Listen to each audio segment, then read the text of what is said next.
Hello guys, welcome ঘরোয়া homemade recipe চ্যানেলটিতে। তো চলো আজকে তোমাদের ডিমের একটা সুস্বাদু রেসিপি তোমাদের সাথে শেয়ার করি। সেটা হলো বেগুন দিয়ে ডিমের ঝাল।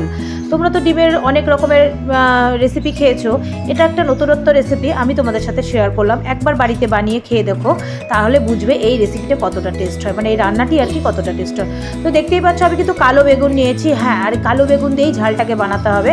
কি সুন্দর করে কালো বেগুনগুলো কেটে নিয়েছি, আর সাথে কিন্তু কিছু মশলাও রেডি করে নিয়েছি। ঝাল মানেই আদা, লঙ্কা আর পেঁয়াজ আর টমেটো বাটা।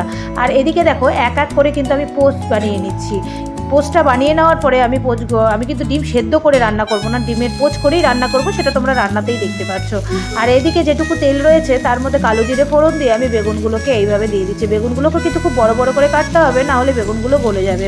তো চলো বেগুনগুলো আমি খুব সুন্দর করে ভাজা করে নিয়ে আমি এর মধ্যে মশলাগুলো ছেড়ে দেবো। তার মধ্যে যথারীতি নুন, হলুদ যা দিতে হয় আর কি, কাশ্মীরি লঙ্কার গুঁড়ো সবই দেবে তোমরা, আমিও তাই দিয়েছি।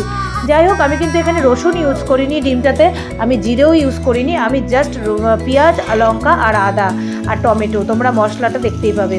তো যাই হোক, আমার মশলাটা বেশ সুন্দর করে কষে এসেছে। দিয়ে আমি এখানে একটু গরম জল ইউজ করলাম। গরম জল দিয়ে আমি এখন পোচগুলো ছেড়ে দেবো, আস্তে আস্তে করে পোচগুলো ছেড়ে দেবো। পোচগুলো যখনই শুকিয়ে আসবে আমি কিন্তু এটাকে নামিয়ে গরম ভাত কিংবা রুটি, পরোটা সবার সাথে সার্ভ খাওয়া যেতে পারে আর কি, তোমরা সবার সাথে সার্ভ করতে পারো। আর সত্যিই বলছি অপূর্ব খেতে হয়, অপূর্ব খেতে লাগে। আর একটা ডিমের কষার মধ্যে সবসময় রসুন টসুন ইউজ হয়, তো এখানে সেটা হয় না।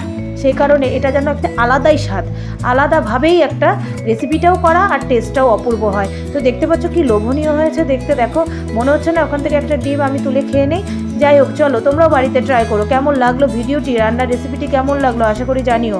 আবার নেক্সট কোনো রান্না নিয়ে তোমাদের সাথে দেখা হচ্ছে। তো চলো ততক্ষণের মতন টাটা বাই।